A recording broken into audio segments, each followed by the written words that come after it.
아침 일라디오. 안녕하십니까. 오늘 아침 일라디오 아나운서 오승원입니다. 질병관리청이 올해 지역사회 건강조사 내용을 발표했는데요. 술, 담배 소비가 또다시 늘고 있습니다. 코로나19가 유행하던 시기에 일시적으로 감소했다가 지난해부터 2년째 증가 추세인데요. 아무래도 사람들이 모이기 시작하니까 술 소비도 다시 늘어날 수 있겠다는 생각이 드는데요. 흡연율은 2008년 조사가 시작된 이래 꾸준히 감소했던 게 지난해부터 2년간 높아진 것으로 분석됐습니다. 다시 담배를 피우는 건 술 소비가 늘면서 덩달아 자연스러운 현상일 수 있지만요. 스트레스와 맞물리고 있을 것 같은데요. 실제 우울감을 경험하거나 일상에서 스트레스를 받는 사람들이 늘어난 것으로 분석됐습니다. 최근 1년간 2주 연속 일상생활에 지장이 있을 정도의 우울감을 경험한 국민이 약 14명 중 1명에 달했다고 하고요. 또 일상생활에서 느끼는 스트레스 인지율, 여기에 비만율까지 증가했다고 하는데요. 여기에 해당되는 분들은 건강 형태를 개선할 필요성이 있어 보이죠. 네, 그래도 다행스러운 건 전반적으로는 만성질환 관리에 있어서도 국민 대다수가 우수하다고 평가할 만큼 노력들을 잘하는 것으로 나타났고요. 평소에 걷고 움직이는 신체 활동도 더 활발해졌다고 하는데요. 늘어난 술, 담배 의존만 다시 잘 줄일 수 있었으면 좋겠습니다. 오늘 출근길에 눈이 많이 쌓여 있습니다. 계속된 눈 소식과 또 한파 소식도 들어오고 있는데요. 오늘 출근길 날씨도 또 도로 상황 감안해서 조금 여유 있게 나서시기 바랍니다. 12월 20일 수요일 오늘 아침 일라디오 출발합니다.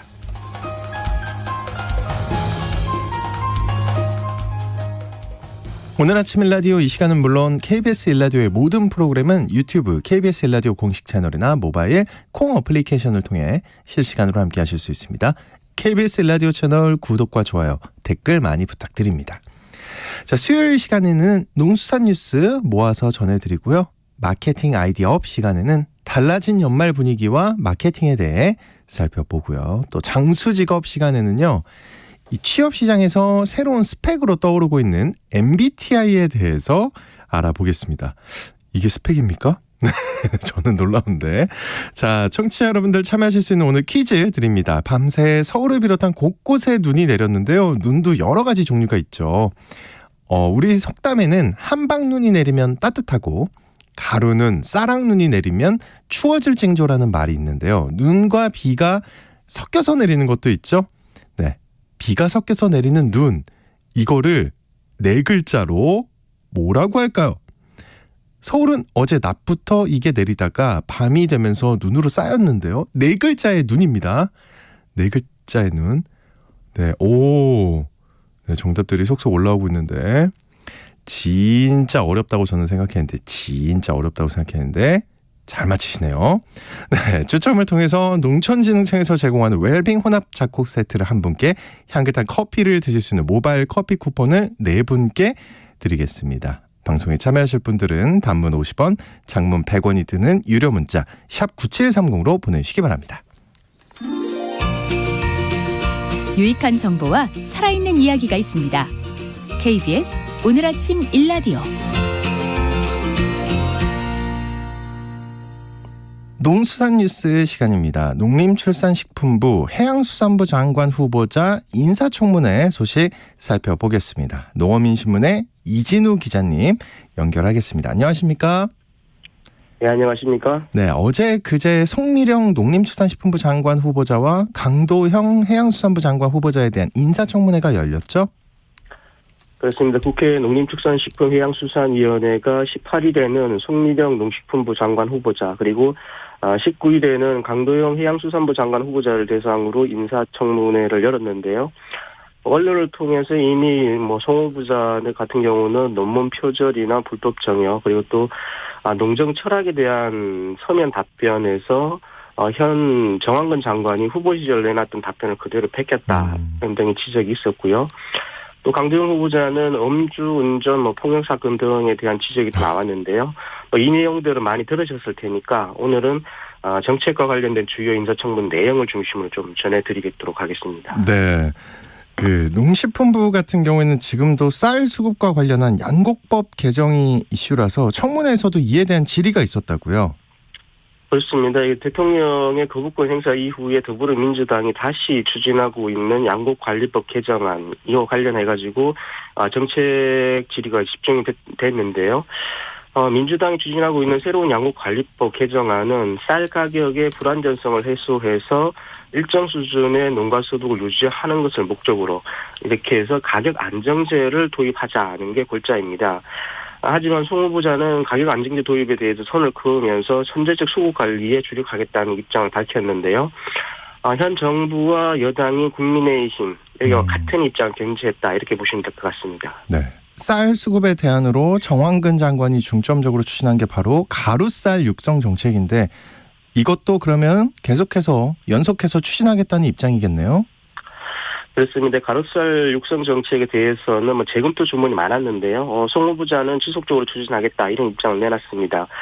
정책이 추진된 지 얼마 되지 않다 보니까 아직 재배 기술 등이 완전하지 않고 또 수요처도 적다 보니 이런저런 문제가 이제 제기되고 있는 것이다 이렇게 보고 있는 것 같은데요. 그래서인지 송 후보자는 청문회에서 재배 매뉴얼과 기술 교육을 강화해서 품질과 생산성을 높이는 한편 소비 확대 측면에서는 추가적인 조치가 필요하다 이런 입장을 내놓게 됐습니다. 네. 송 후보자는 농촌 정책 전문가로 알려져 있는데요. 장관이 되면 가장 하고 싶은 게 농촌 소멸 대응이라는 소신을 밝혔다고요?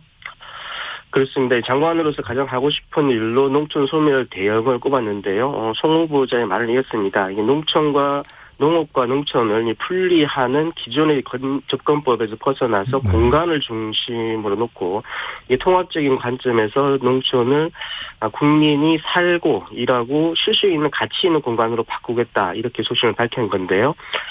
또 흉물이 되고 있는 농촌 지역의 빈집 활용에 대해서도 도시 청년이 요구하는 임시 거주주택이나 워케이션 공간 또 그리고 외국인 노동자들의 주거 공간 등으로 활용하는 방안이 필요한 상황이라고 이야기하면서 여기에 대해 농촌 지역 2주택에 대해서는 세제 혜택을 주는 방안도 관계 부처와 함께 검토하겠다 이렇게 말했습니다.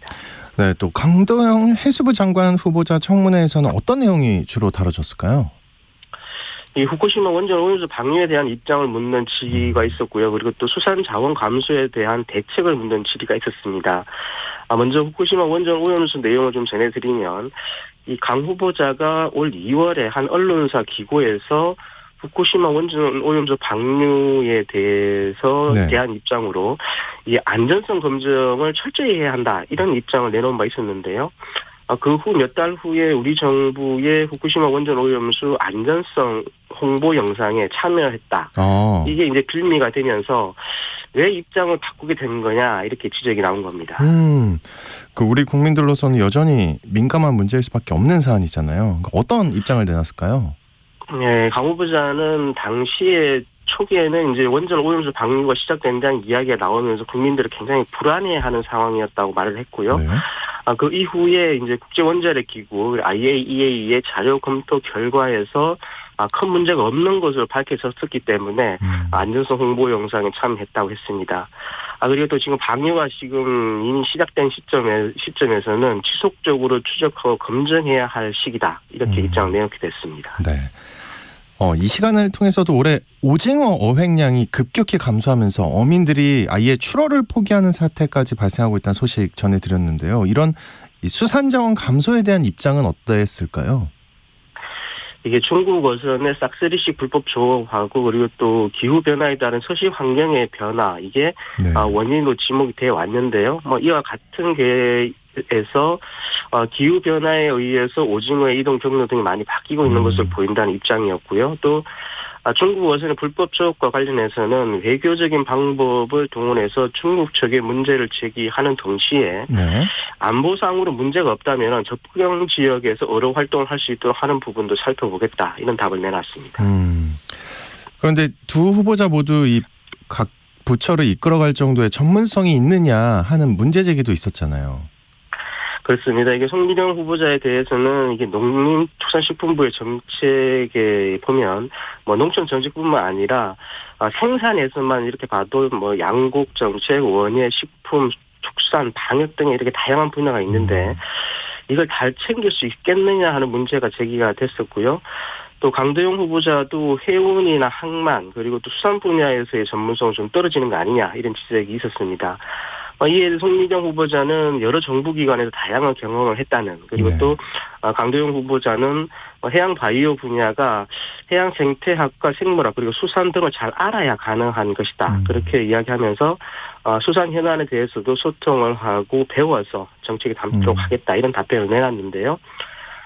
국회 농해수위가 오늘 오전에 전체회의를 열고 인사청문 보고서 채택권을 상정할 계획이라고 합니다. 네. 만약에 장관이 된다면 점점 더 어려워지고 있는 농수산 분야에 해법을 제시하는 그런 능력 좀 발휘해 주시기를 바라봅니다. 네, 그 바람이 좀 이뤄지길 바라겠습니다. 농수산 뉴스 지금까지 한국농어민신문의 이진우 기자님과 함께했습니다. 오늘 고맙습니다. 감사합니다.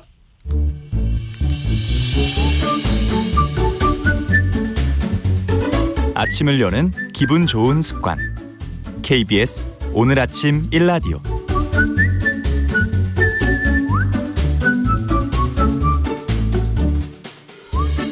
다양한 마케팅 분야의 전략과 아이디어를 끌어올릴 수 있는 방법에 대해 살펴보는 시간입니다. 마케팅 아이디 업. 오늘은 이 달라진 연말 분위기와 마케팅에 대해 얘기 들어보겠습니다.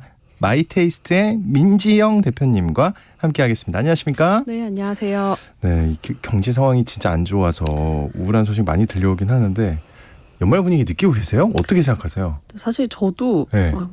예년에 비해서 사실 예년까지만 해도 그래도 코로나 때문에 조금 비자발적인 홈파티를 하는 경우도 있었는데 네. 요즘에는 송년회도 정말 많이 없어지고 모임도 축소되는 분위기고요. 네. 저는 제가 지금 왕따 할 수 있다.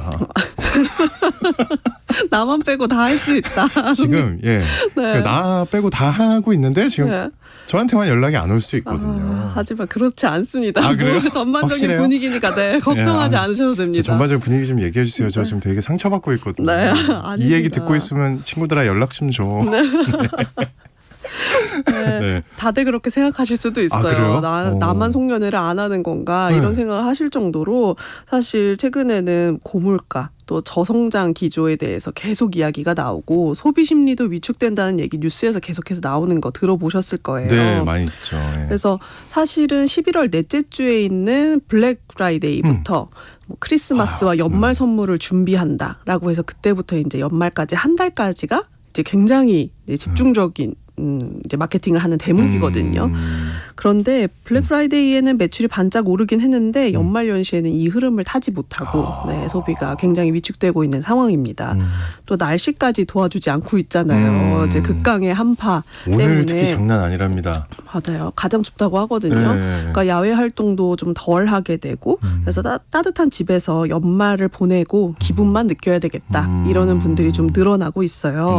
그래서 심지어 연말하고 되게 어울리지 않는 가성비 유행이 생기기도 했는데 집 안에서도 뭐 트리를 꾸민다라기보다는 500ml짜리 물병을 두고 나서 휴대폰 플래시를 비춰서 그림자로 크리스마스 트리를 만들어 본다. 이런 식의.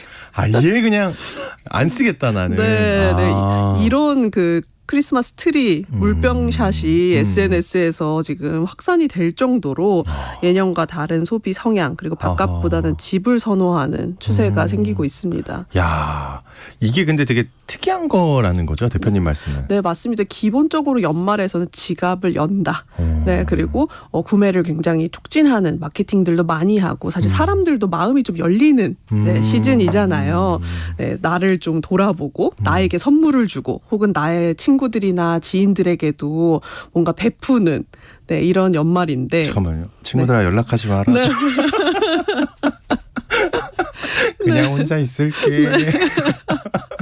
그런데 이런 기조들이 모두가 다 같은 생각을 하고 있을 수도 있을 것 같아요. 요즘에는 정말 지갑을 부담스럽다. 닫고 부담스럽다 이런 얘기가 많은 것 같습니다. 근데 다 이런 건 아닐 것 같기도 한데 왜냐하면 또 이게 가성비가 지금 트렌드다 이렇게 말씀해 주셨는데 아닌 기업도 있죠. 네, 물론이죠. 사실 방금 전에 말씀드렸던 물병샷 그리고 크리스마스 케이크도 10,000원 이하의 가성비 케이크를 내놓는 기업들도 있지만 정반대로 초고가 럭셔리 역시. 제품들을 네. 내놓는 기업들도 있습니다. 사실 크리스마스나 연말을 맞아서 호텔에서 이제 출시하는 크리스마스 케이크 아우 대단하잖아요. 네. 네. 뭐 물론 전 10만 지나가다 봤습니다만. 맞습니다. 10만 원대도 전 너무 비싸다고 생각했는데 네. 올해는 20만 원, 그봐요. 30만 원대 케이크까지 나왔거든요. 제가 진짜 깜짝 놀랐어요. 네, 네. 그 뭐가 들었는지 너무 저도 궁금합니다만, 네, 그랬는데 아까 10,000원짜리 케이크 완판된 것처럼 이 수십만 원짜리 케이크도 완판됐다고 하거든요. 그래서 뭐 소비 심리가 축소됐다고 하면서도 또 소비의 양극화가 확실히 드러나는 연말인 것 같습니다. 저는 이제 제가 뭐 수치를 보고 말씀드리는 건 아닌데 이 진짜 대한민국의 현실 같아요. 이 엄청난 양극화가 네, 점점 심해지고 있는 것 그러니까요, 같아요. 그러니까요. 네. 그 양극화된 연말 소비에 맞춘 제품 말고 또 연말 마케팅 어떤 점이 어떻게 달라진 거예요? 네. 마케팅은? 우리가 소비자들이 이제 그 물건을 안 산다는 건 매장에 오지 않는다라는 거잖아요. 네, 집에만 있겠다. 자발적으로 집에만 있겠다라는 거기 때문에 무엇보다도 연말 기분을 내러 바깥으로 나오게 하는 전략들을 좀 쓰고 있어요. 궁금합니다. 어떤 게 네, 있는지. 아마 잘 아실 것 같은데 하나도 모르는 거 아시잖아요. 요즘은? 백화점들, 백화점에 가면은 요즘에 미디어 파사드라고 하는 미디어 파사드. 그 건물 외관을 화려하게 꾸미는. 그런 미디어 파사드라는 것들이 많은데 명동에 있는 뭐 백화점들이라든지 잠실에 있는 그죠. L 백화점들에서 LED 그리고 프로젝터들을 통해서 크리스마스 컨셉에 맞는 영상들을 건물 외벽에 송출을 해서 소비자들의 발길을 끌고 있어요. 물론 뭐 어제 기사에서 보니까 방문객이 모 백화점은 연간 1억 명이 넘었다고 하지만 객단가가 2만 원밖에 되지 않는다.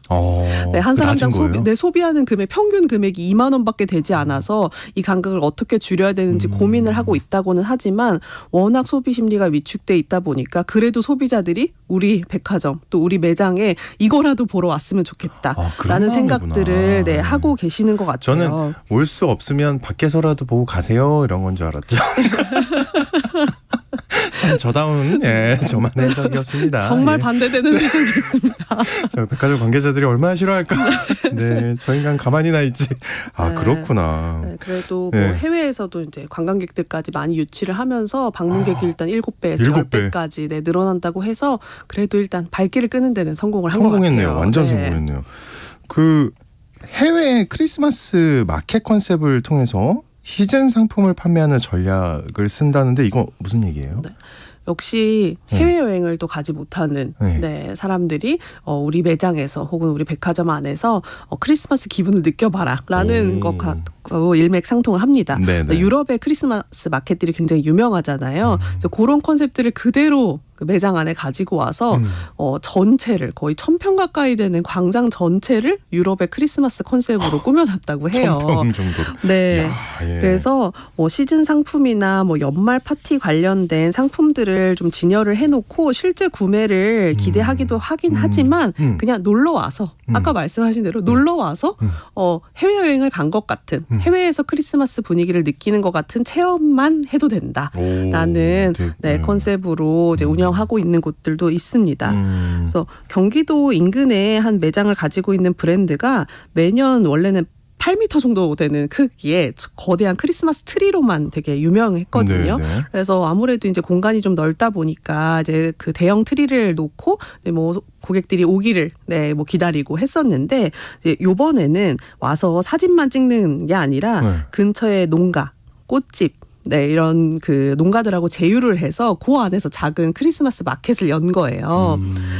그래서 신선한 식재료들도 구매를 하면서 뭐 예쁜 장식들도 구경할 수 있게 했고요. 또 요즘에 많이 쓰지 않는 크리스마스 카드 있잖아요. 이제 카드를 작성을 해서 손글씨 쓰는 거요? 손글씨 카드.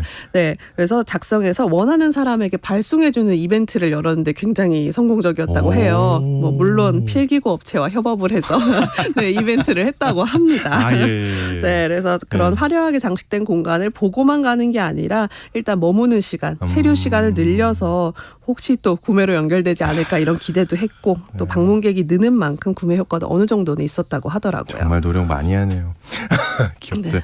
한 해 동안 우리 기업이 얼마나 사랑받았는지 또 이 연말 결산 데이터를 통해서 알리고 마케팅하는 기업들도 있다고요? 네, 사실 직장인들의 연말 결산하면은 저희 좀 있으면 있을 연말 정산만 그렇죠. 생각하시는 네. 분들 많잖아요. 네. 이제 기업들이 이제 한 해 동안 그 소비자들에게 받은 사랑을 정산해 보는 연말 결산 이렇게 마케팅들도 최근에 많이 하는 자신 있나 추세거든요. 보네요. 네, 맞습니다.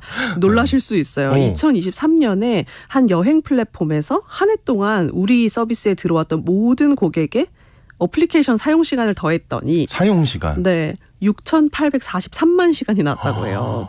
오, 네. 예, 가늠도 안 돼요. 그게 어느 네, 정도인지. 연으로 환산하니까 7,800년 정도가 나왔다고 하거든요. 야, 어플에 머무르는 시간이. 네, 그래서 이 여행 플랫폼에서 우리 그 서비스를 사랑해 주셨던 시간이 7,800년이나 된다라는 메시지를 내보내고, 그다음에 예약 기록들을 분석을 해서 국내, 해외에서 가장 사랑받은 여행지, 또 검색을 많이 한 지역들을 꼽고요. 그건 좀 궁금하다. 예. 네, 연말 결산 프로모션을 통해서 내년에 희망하는 여행지를 공유하면 경품을 주는 마케팅이나 올해 인기가 있었던 지역의 상품들을 또 할인하는 마케팅들을 같이 했거든요. 잘했네요. 예. 네, 또한 모빌리티 플랫폼에서는 이제 올해 새로 이제 해외 서비스를 런칭을 했다고 해요. 택시 호출하는 서비스를 네, 해외에서도 할 수 있게 네네네. 런칭을 했는데 이용 데이터를 분석해서 내년 프로모션을 했는데요. 이제 신규로 런칭한 이 해외 여행지에서 또 택시 호출 이동 거리가 지구 110바퀴였다고 합니다. 자랑할 만한 데이터들을 또 이용을 하고 그다음에 내년에서는 또 다른 나라에서 서비스를 확장한다라는 것까지 굉장히 똑똑하게 홍보를 했거든요. 네네. 그래서 이런 데이터들이 굉장히 흥미롭게 다가갈 수 있고 그리고 또 마케팅에도 활용하기 좋은 사례들인 것 같습니다. 그 연말이라고 말씀 들어보니까 무조건 화려하고 비싸고 이런 거보다 좀 뭔가 트렌드에 맞추는 게 중요할 것 같네요. 네, 맞습니다. 네. 이제 경제 상황이나 사실 관련 지표가 무난하게 지나가거나 혹은 뭐 성장이 잘 되고 있다거나 할 때는 기존 공식대로 화려한 연말 마케팅을 통해서 지갑을 더 많이 더 빨리 열게 하는 게 마케팅 공식인데 네. 지금과 같은 상황에서는 소비자의 마음을 고려하기도 하고 그래서 가성비 얘기가 나오기도 하고요. 그리고 우리가 얼마나 잘했는지 보여주는 거 그리고 또 다른 마케팅들 잘하는 마케팅들을 같이 활용하기도 해요. 그래서 오늘 소개했던 그 백화점들의 그 외관 장식, 네. 네, 그 이런 연말 한정 공간들을 꾸미는 곳에서도 긍정적인 얘기는 많기는 한데 네. 이벤트 규모들이 커지니까 이런 그 폐기물들, 네, 짧게 끝나고 나서 네, 짧게 이렇게 쓰고 버려지는 폐기물들에 대한 언급들도 꾸준히 나오고 있거든요. 그래서 그 명동의 S 백화점에서는 이미 몇 년 동안 이제 이 그 외관 장식을 하면서 모아둔 거예요. 작년 거, 재작년 걸 모아둬서 네, 뭐 350만 개 정도 되는 LED 전구 그리고 철골 구조물도 같이 모아뒀다가 계속해서 재사용하고 있다. 잘했네요. 네, 라는 것까지 같이 네, 홍보를 하면서 마케팅 효과를 보고 있고요. 또 뷰티 브랜드들도 연말에 이제 한정판을 내놓으면서 사실 또 패키지 화려하잖아요. 네, 포장재도 너무 화려하고 그런데 모든 패키지에 재사용이 가능한 재활용 종이를 활용을 하면서 환경까지 생각을 한다라는 칭찬을 받았습니다. 그래서 기존의 뭐 연말 시즌 특수를 누린다. 네, 이런 것보다는 이제는 데이터, 또 트렌드 분석, 착한 메시지까지 연말 마케팅에도 좀 다양한 기법들이 필요한 게 아닌가라는 생각이 들더라고요. 맞아요. 그 대표님이 지금 말씀하신 게 진짜 맞는 것 같은 게 MZ세대가 그런 걸 본다면서요. 맞아요. 착한 기업들에 대한 관심이 굉장히 많기 때문에 네, 꼭 어떤 마케팅을 하더라도 고려를 해봐야 될 것 같아요. 네, 자 아이디어 좀 얻으셨길 바라겠습니다. 마케팅 아이디어. 오늘은 마이테이스트의 민지영 대표님과 함께 연말 마케팅에 대해서 얘기 나눴습니다. 오늘 고맙습니다. 네, 감사합니다.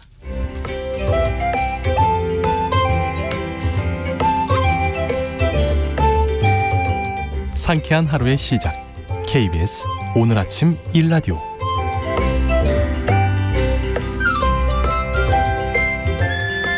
직장은 나와도 평생 직업이 필요한 시대를 위한 장수 직업 시간입니다. 최근 MZ세대 사이에서 MBTI는 어딜 가나 빠지지 않는 대화 주제인데요. 채용 공고까지 등장하면서 이제 취업 시장에서는 새로운 스펙으로 떠오르고 있다고 합니다. MBTI가 이 취업 준비에 있어서 약인지 아니면 독인지 얘기 나눠보겠습니다. 커리어 비전의 최진희 대표님 나와주셨습니다. 안녕하십니까? 네, 안녕하세요. 야, MBTI 진짜 우리 청취자분들도 지겨우실 거예요. 네네네. 많이 들어보셔서. 그래도 MBTI 그거 뭐야 하는 청취자분들 있을 수 있으니까 좀 쉽게 소개해 주세요. MBTI. 네. MBTI는 1942년도에 캐서린 쿡 브릭스와 그녀의 딸인 이자벨 브릭스 마이어스에 의해서 발명이 되었는데요. 네. MBTI의 정식 명칭은 마이어스 브릭스 유형 지표라고 해서 그런 거예요? 네네. 이 개발자인 모녀의 성에서 따왔습니다. 그래서 이제 왜 MBTI야 이렇게 많이 물어보시기도 합니다. 네네. 이 MBTI는 세계적인 정신분석학자인 칼 융의 심리 유형론을 토대로 만들어졌고요. 이 성격 유형 검사로 사람의 성격을 구분을 할 때 크게 4가지로 구분을 하는데 에너지의 방향에 따라서 이 사람은 외향형인 사람인지 내향형인지 그리고 뭔가 인식을 할 때 직관적으로 인식하는지 감각적으로 인식하는지 그리고 뭐 판단을 할 때는 사고적으로 판단하는지 아니면 감정적으로 판단하는지 그리고 생활 양식에 따라서 판단적인가 아니면 좀 인식적으로 받아들이는 유형인가라고 네. 이렇게 크게 4가지 조합으로 해서 16가지의 성격 유형으로 설명을 하고 있습니다. 네. 우리나라에는 30년 전에 김정택 신부님에 의해서 처음으로 한국에 알려졌습니다. 천주교 신부님이요? 네네네. 어이구, 예, 그렇군요. 그 MBTI가 어쨌든 언제부턴가 이제 완전 우리 일상생활에도 자주 등장하게 됐는데 순간 갑자기 인기를 끈 것 같아요. 네네. 이게 뭐 배경이 있을까요? 국가별 트렌드 네. 검색한 걸 순위를 봤더니 네. 구글에서 트렌드 키워드 검색 1위 중에 한국의 MBTI 사랑이 얼마나 뜨거운지가 나타났습니다. 구글에 나와요? 네네. 예. 구글에서 2018년부터 MBTI를 많이 검색한 국가를 조사를 했더니 대한민국이 단연 1위라고 합니다. 전 세계 1등. 네. 네.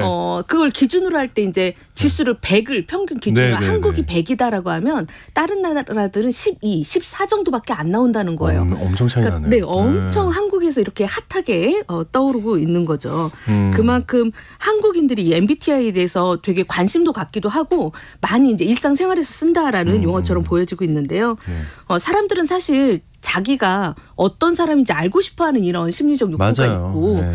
나는 저 사람한테 어떻게 보이지? 저도 올 때마다 걱정이거든요. 아나운서님한테 저는 어떻게 보이는지. 어떻게 보이는지요? 네네. 이런 생각이 들거든요. 지금 여기서 말씀해달라는 거예요? 아니, 좋게 보고 있죠. 그래서- 멋지다. 네. 자기관리 잘 돼 있다. 감사합니다. 에. 그런 뭔가의 평을 받고 싶은 거예요. 그래. 좋은 평을. 그럴 수 있죠. 그러다 네. 보니까 자신에 대해서는 남들 눈에는 어떻게 보일까 이거를 스스로 알아보기 시작을 했던 거죠. 그러다가 우리가 코로나19 때 사실 격리가 되고 그쵸. 그리고 비대면으로 하다 보니까 사람끼리의 이런 교류가 전혀 없었잖아요. 많이 이제 줄기도 했고 그래서 MBTI와 같은 이런 간단한 검사를 통해서 유형을 파악해서 너는 어떤 사람이야? 나는 이런 유형이야. 라고 해서 사전에 조금 빠르게 알 수 있는 그 방법이 MBTI가 됐고요. 특히 작년에 인기 예능 프로그램에서 놀 땡땡땡 그거에서 거기. 거기서 예. 이 MBTI를 주제로 해서 좀 재미있게 예능 프로그램으로 하다 보니 사람들이 이걸 너무 재밌는데 나도 한번 해볼까 하면서 이제 더 급하게 많이 인기를 폭발적으로 네, 그냥. 폭발적으로 인기를 끌었고 네. 그러다 보니까 뭐 정치인이라던가 저희가 알고 있는 방송인들도 다 이런 MBTI로 본인을 소개한다던가 그 얘기를 한다던가 그래서 이게 더 인기가 높아진 것으로 보입니다. 요즘 우리나라는 이제 또 SNS 워낙 강국이 있잖아요. 블로그에 이 MBTI 성향별로 연인 만드는 방법 연인을 이렇게 하면 이제 혹하잖아요. 그렇죠, 사실. 그렇죠. 궁금하죠. 그런 내용들에 대해서 막 검색을 한다던가 아니면 밈이라던가 아니면 릴하고 이제 좀 짧게 나오는 짧은 동영상. 짧은 동영상을 막 올리면서 사람들이 재밌으니까 저걸 보려면 나도 한번 해볼까 하면서 또 이렇게 인기를 끌게 됐습니다. 그래서 네. 이런 MBTI 컨텐츠가 좀 많이 나타나다 보니까 인기가 일상생활화된 것 같습니다. 어쨌든 MZ세대에서 재미로 시작된 것 같은데 이 네네. MBTI. 근데 이게 진짜예요? 채용 공고에 올라오는 게 사실입니까? 네. 그래요? 놀땡땡 이후로 네. 이거 이후로 공고가 정말 올라왔어요. 작년에는 채용 공고가 더 많이 올라왔습니다. 특히 국가 공공기관에서도 공공기관에서. 네, 공공기관이나 우리가 알고 있는 조금 유명한 대기업 정도의 근데 그게 어떻게 올라와요? 채용 공고에 저희가 네. 자기소개서 보면 성장 과정이 있지만 성격의 장단점을 써라라던가 이런 내용들 성격 부분에 있어서는 항목 자체가 자신의 MBTI 유형을 소개하고 자신과 적합하다고 생각하는 직무를 설명하시오라는 자기소개서 항목이 아예 딱 있었습니다. 네. 그래서 작년에 이걸로 정말 문제가 많았거든요. 어떻게 공공기관에서 어떻게 말이 안 이렇게 되는데. 인지도 있는 기업에서 네. 이런 MBTI로 자기를 소개하라는 항목을 자소서에 넣을 수 있냐 해서 이걸로 좀 문제가 좀 많았었고요. 그 이후로는 그래도 이제 대기업이나 규모가 좀 큰 곳에서는 MBTI 항목은 나오지 않고 있지만 아직까지도 이제 작은 기업이나 중소기업이라던가 아니면 중견 기업에서도 MBTI를 쓰는 기업들이 아직까지는 있습니다. 왜냐하면 네. 젊은 친구들이 워낙 MBTI에 핫하니까 젊은 친구들의 이런 그 욕구에 맞춰서 이렇게 자소서 항목을 만들다 보니까 아직도 이런 내용들이 좀 나오고 있습니다. 야. 제가 어제 네. 혹시나 싶어서 채용 공고를 또 다 살펴봤습니다. 네. 이렇게 취업 사이트에 올라온 공고를 봤더니 정말 아직까지도 MBTI 유형을 가리는 업체들이 있는 거예요. 모 한의원에서는 우리 기존 직원들은 다 이 유형인데 I 유형은 힘들다. 네, 힘들다. 힘들 거 감안하시고 지원하세요. 이런 문구가 들어가 있기도 하고요. 우리는 저희가 판단을 할 때 생활 양식에서 나는 뭐 되게 체계적으로 계획적으로 하는 계획적이다. 사람은 뭐 J 유형이다.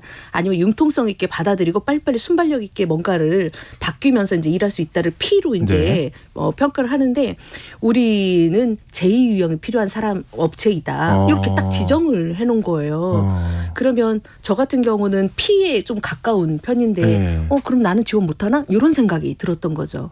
그래서 이렇게 채용 공고에 아예 우리는 뭐 만능 재주꾼을 뭐 원합니다 하면 만능 재주꾼이 ISTP 유형이거든요. 그래요? 예, 이렇게 각 유형마다 부르는 명칭이 또 따로 있습니다. 그런 걸 딱 제시를 해놓으면 저런 사람을 원하니까 나는 지원조차 못하네. 이제 구직자 입장에서는 이렇게 그럴 것 같아요. 네, 보여질 수 있기 때문에 이런 공고는 사실은 올리지 않는 게 더 다양한 인재를 확보할 수 있는 방법입니다.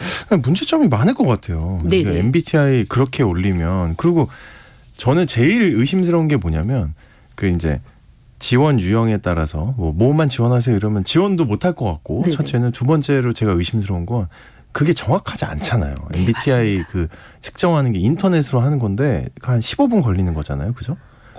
요즘은 뭐 5분에도 할 수 있는 뭐 이런 그러니까요. 것들 나오니까. 저는 저 옛날에 10몇 년 전에는 2시간 걸려서 했거든요. 네. 전 그래서 믿을 수가 없을 것 같아요. 아예. 네네. 이렇게 생각을 하시면 너무 좋은데 아나운서집처럼 생각하면 정말 네. 걱정 않고 하겠는데 요즘은 그렇지 않고 일상생활을 하다 보니까 그게 마치 정답인 것처럼 예전에 우리 혈액형으로 너는 무슨 유형이야, 무슨 형이야, 이거하고 똑같은 현상이다라고 보시면 될 것 같습니다. 네네네. 그래서 저는 사실 이런 채용에 있어서는 이제 성격을 알아보고 좀 재미로 하는 거는 괜찮지만 채용 부분에 있어서만큼은 그러니까요. MBTI를 추천하고 싶지는 않습니다. 이건 MBTI는 그냥 성격 유형을 나타내는 일반적 그냥 도구로 하나의 도구로 보시면 될 것 같은데 우리나라는 유교 문화이기도 하고 또 한국 기업의 문화상 우리는 팀워크라던가 리더십을 좀 중요하게 생각하는 문화거든요. 그러다 보니까 기업 교육에서는 이런 걸 통해서 팀빌딩을 한다라던가 아니면 대인관계에 있어서 어떻게 풀어가라라던가 이런 교육에서는 괜찮은데 채용 시스템에서 이걸 한정을 하면 인재들이 지원 자체가 조금 힘들기 때문에 이걸 유형으로 판단하면 안 될 것 같습니다. 조금 전에 말씀하신 것처럼 이게 심리 검사로서 신빙성이 있냐, 신뢰성이 있냐라는 문항 그 질문들을 간혹 하시는데 네. MBTI는 심리학적 기준에 부합하거나 과학적으로 타당성이 부족하다라는 비판을 여전히 받고 있습니다. 예. MBTI는 심리학, 정신의학 전문가가 아닌 비전문가들에 의해서 고안됐기 때문인데요. 브릭스인 모녀가 있다라고 말씀을 드렸는데 네. 브릭스는 미시간 농대를 나와서 가정주부로 이제 살고 있었고요. 마이어스는 소설 작가이기도 합니다. 그리고 이제 정치학을 전공을 했고 그러다 보니까 융의 심리 유형론이 발표된 이후에 그걸 기반으로 그냥 만든 거예요. 그래서 심리학자나 정신의학자에 의해서 체계적으로 이론적으로 만든 게 아니라는 거죠. 그런데 이제 저희가 좀 재밌게 하다 보니까 이게 유행을 한 거다라고 보시면 될 것 같고 네. 저는 또 한 가지 걱정되는 게 강약이 표시가 안 되는 거예요. 강약이 뭐죠? 어떤 거죠? 강약 여부. 예를 들자면 외향성과 내향성으로 딱 구분을 하는 거예요. 외향적인 사람은 E 코드를, 내향적인 사람은 I로 시작하고.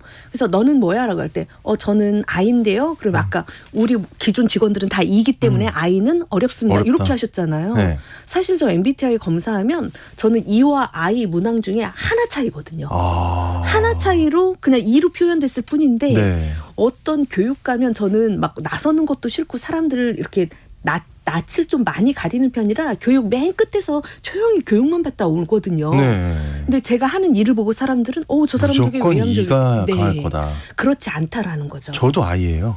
의외인데요? 이거 정말 의외인데요? 본인도 놀라실 거예요? 그래서 이런 강약이 있었다는 거죠. 사람한테는 맞아요. 누구나 그럼요. 양면, 두 가지 다 면이 있는데 다만 어느 쪽 부분이 조금 더 크게 보이냐라는 그럼요. 거죠. 네. 이런 걸 가지고 내가 업무를 할 때도 두 개가 다 가능한데 이걸 이 코드만 가지고 판단을 하면 그래서 안 된다는 거죠. 그래서 네네. 강약 조절이라든가 강약에 대한 여부가 나오지 않는 검사이기 때문에 그걸 좀 맹신하면 안 되실 것 같습니다. 저도 지금 말씀하신 거에 정말 동의합니다. 그렇게 단편적으로 그게 아니잖아요. 네네. 일할 때는 이 성향으로 일할 수 있고 혼자 있을 때는 I의 성향으로 쉬는 건데 참 그렇습니다. 어쨌든 MBTI 유형으로 사람을 뽑는 거는 굉장히 좀 편견일 것 같은 생각이 들어요. 네. 네. MBTI 결과를 토대로 채용 결정을 내리게 되면 특정 성격 유형에 대해서 좀 편견이나 차별 같은 게 좀 생길 수 있습니다. 그러니까요. 사실 예전에 우리 혈액형 할 때 너는 무슨 유형이야 할 때 그걸로도 사람이 좀 편견을 가졌었잖아요. 저희 남편이 AB형이거든요. 네. 그랬더니 제 주변 사람들이 걱정이 많겠다 이러는 저한테 어떻게 하면 좋아 이러는 거예요. 근데 사실 저는 살아보니까 AB형도 성숙한 AB형이라서 너무 성격이 괜찮은 거예요. 매력적이고 배려도 잘하고 그래서 이걸 사람을 도대체 그냥 AB형을 어떻게 보셨길래? 네, 그러니까요. 이렇게 사람을 딱 판단을 하면 안 되는데. 그렇죠. 성격으로 우리가 사람을 판단했던 것처럼 MBTI도 그렇게 자꾸 흘러가니까 이게 조금 안타까운 현상이다라고 볼 수가 있고요. 네네. 사실 MBTI는 다양한 사람들을 뽑기 위해서는 이런 MBTI 채용 시스템을 그 영향을 받으면 안 될 것 같아요. 우리가 다양한 아이디어나 창의적 의견이나 이런 것들은 서로 다른 성향에서 발견을 할 수가 있기 때문에 정말 적극 동의합니다. 네, 예. 그 부분은 이 방송을 듣고 계신다라고 하면 MBTI는 그냥 재미로 이렇게 하시고 맞아요. 네, 예. 채용 이런 부분에 있어서만큼은 절대로 이걸 활용을 하지 않았으면 좋겠다라는 네. 말씀을 드립니다. 그리고 저는요 이런 심리 검사를 하잖아요. 그럼 할 때마다 좀씩 다르게 나오거든요. 그렇죠. 네, 그럴 수 있어요. 그 심리 검사를 하는 그때 환경이나 상황이나 내가 집중도나 이런 거에 따라서 문항에 대한 체크가 다르게 할 수 있다 보니까 다른 결과가 나올 수 있는데요. 맞아요. 예. 사실 MBTI 경우는 일반적으로 우리가 그 오래전에 하셨을 네, 때 2시간 걸렸어요. 2시간 걸렸다고 했잖아요. 93개에서 144개의 항목입니다. 그거요. 원칙적으로 예, 하려면. 그럴 것 같았어요. 예. 그러니까 1시간 반 정도에서 2시간 정도의 이런 시간이 나오는데도 불구하고 최근 온라인상에서는 정식 그 MBTI를 하는 게 아니라 뭐 28개 문항, 뭐 5분이면 가능해요. 이렇게 하다 보니까 짧고 간결하게 하다 보니까 정확하게 나오지 않은 거고요. 하나만 잘못 체크해도 유형 자체가 바뀌는구나. 바뀌어버리는 맞아요, 거죠. 맞아요. 그래서 나는 왜 이렇게 할 때마다 이렇게 다르게 나오지? 이렇게 말씀을 하시는 경우도 많이 있습니다. 제가 조금 재밌는 이야기를 하자면 아주대학교 김경일 교수님께서 그 심리 검사 실험을 한번 하셨어요. 네. 그래서 실험실에 남녀 한 5명 정도의 대학생을 모아놓고 내가 지금부터 너네 성격을 알아봐 줄게 이런 거예요. 그래서 A4 용지에다가 손바닥을 대게 하고 손바닥 모양을 그대로 그리게 손 모양을 네. 볼펜으로 따라서 그리게 했습니다. 그리고 그걸 걷어다가 교수님 연구실에서 해석을 다 한 거예요. A4인데 해석을 쭉 해와서 학생들한테 다시 실험실에 돌아가서 자 너네 성격에 대해서 내가 풀이해왔으니까 읽어봐. 그랬더니 학생들의 반응이 너무 맞다고. 딱 맞아요. 90% 이상 맞아요. 저는 85%. 어쩌면 저를 이렇게 잘 표현했을까요? 이렇게 얘들이 얘기하는 거예요. 그래서 교수님이 지그시 웃으시면서 그러면 서로 한번 바꿔볼래? 이렇게 했습니다. 그래서 바꿔봤더니 5명 모두 다 똑같은 결과지를 보고 있었던 거예요. 그래서 사람들은 자기중심적이기 때문에 어떤 문항을 봐도 어떤 결과 해석을 봐도 다 자기 것처럼 보여진다라는 거죠. 그래서 저는 사실 심리 검사할 때 MBTI뿐만 아니라 뭐 버크만이라던가 디스크라던가 홀랜드라던가 이런 애니어그램이라던가 다 다룰 줄 알거든요. 실제 네네네. 검사를 하고 있고 해석도 해주고 있지만 절대로 이거를 판단하진 않습니다. 그거에 대해서 한 가지만 가지고 그대로 인식하지 말고 다양한 검사를 통해서 공통점을 찾아내세요라는 말을 꼭 합니다. 그래서 내가 자주 이런 성향들이 다른 검사지에서도 똑같이 나오는지를 보시고 자기 걸 가져가시는 게 중요합니다. 네, 장소직업 시간 오늘은 MBTI가 채용 시장에 미친 영향에 대해서 살펴봤습니다. 지금까지 커리어비전의 최진희 대표님과 함께했습니다. 오늘 고맙습니다. 네, 감사합니다. 네, 여러분 오늘 퀴즈의 정답은요. 진눈깨비였습니다. 8117님, 3475님 정답 다 보내주셨고요. 2134님 도로 바닥이 미끄럽네요. 특히 인터체인지에서 서행 안전운전 해야겠습니다 하고 의견 감사하게 보내주셨습니다. 중복 당첨 여부 확인 후에 홈페이지에 당첨자 올려놓을게요. 전 내일 다시 돌아옵니다. 좋은 하루 보내세요.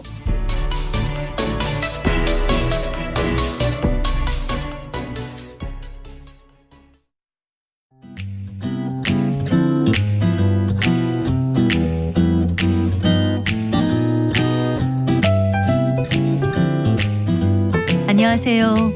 바른말 고운말입니다. 치마나 바지의 단을 보면 올이 풀리지 않게 처리해 놓은 부분이 있고 이것을 두고 보통 오버로크 했다라고 표현하지요. 사전에서 오버로크를 찾아보면